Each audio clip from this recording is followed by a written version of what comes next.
Bonsoir, fans de la NSPW. Et oui, c'est moi, Alex Price. Et voyez-vous, je vais parler pas trop fort parce que j'ai un petit message pour l'homme qui aime pas parler fort ces temps-ci.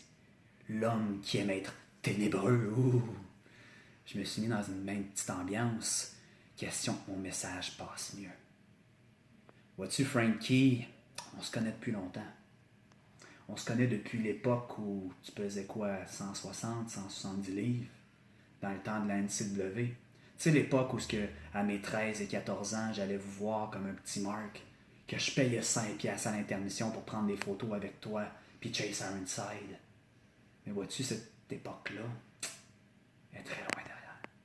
Cette époque-là où tu te battais pour prouver que tu étais meilleur que les autres est loin derrière. Parce qu'à cette époque-là, tu voulais prouver que tu avais le talent. Mais à un certain moment, je ne sais pas ce qui est arrivé dans ta tête, tu t'es dit non, le talent, c'est pas assez. Ce que le monde respecte, c'est les gros. Ce que le monde veut, c'est du monde qui vont aller à la E. Puis là, t'as pris le chemin facile. T'as gonflé, t'as grossi, calisse que t'as grossi. Puis t'es devenu un vrai monstre. Pas dans tous les sens du terme. T'avais ton petit côté funny. T'étais divertissant, t'étais une vraie attraction par tout ce que tu passais. Mais là, un moment donné, t'as remarqué que t'avais peut-être pas le talent, t'avais peut-être pas l'intelligence pour battre Marco Estrada. Surtout pas avec moi à ses côtés. Et là, malgré tout ça, malgré tes plusieurs tentatives, t'as encore une fois décidé de prendre le chemin facile. T'as tourné le dos à tout le monde. T'as poussé les fans du revers de la main, puis tu t'es allié avec la pire gang de crosseurs qui existe. Tu sais, les crosseurs qui viennent de Montréal parce qu'ils sont pas capables d'être assez over là-bas.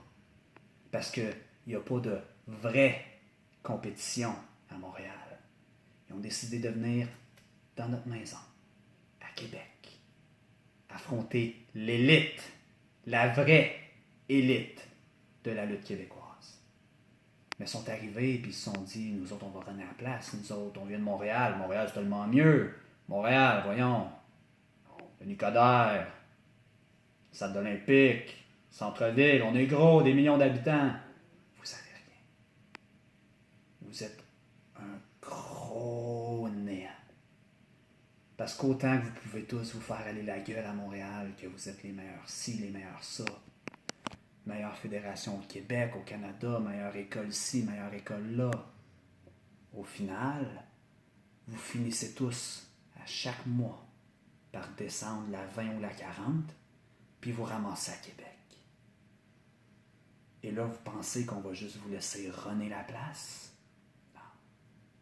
Vois-tu, Frankie, en t'associant à Montréal Elite, tu pensais que c'était ton chemin facile pour le titre de Marco. Et même si tu dis que ça n'a plus aucun rapport avec la ceinture, que tu veux juste le rendre malheureux, nous rendre tous malheureux, je sais que c'est faux.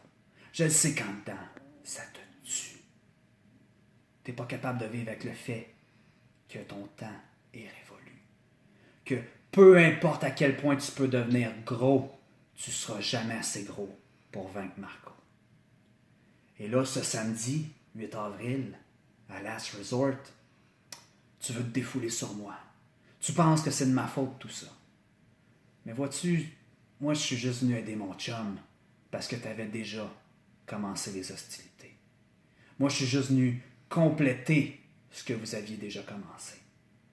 Et là, le 8 avril, est-ce qu'on va finir ce qui est en cours? Je ne sais pas.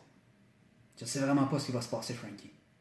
Je sais que tu vas arriver, que tu vas avoir ta corde, que tu vas avoir ton gros masque intimidant. Moi, vois-tu, je vais enlever ma capuche. Je vais enlever mon masque sans émotion, puis je vais te regarder dans les yeux. Puis ensuite, je vais faire ce que j'ai fait depuis 15 ans. Puis je vais encaisser tout ce que tu as me donné. Puis je sais que je vais sûrement manger la volée de ma vie. Mais toi, tu vas me sous-estimer comme tout le monde depuis des années. Puis je vais être résilient, puis je vais frapper en retour. Puis tu vas me sentir. Oh que oui que ça va se sentir. Puis un moment donné, je sais pas quand, je sais pas après combien de temps, je sais pas ce que ça va prendre. S'il va falloir que je chaîne, que j'utilise une chaise, une table. Je sais pas jusqu'où je vais devoir en arriver avec toi. Mais puisque tu es la grosse tête dirigeante de la Montréal Élite, je vais devoir mettre fin à ta carrière. Par tous les moyens qu'il faut. Puis je te garantis qu'il y a un coup de genou qui va trouver sa place. Puis du moment que je vais frapper sur le bouton, Montréal contre Québec, NSPW contre Montréal Élite, ça va être fini.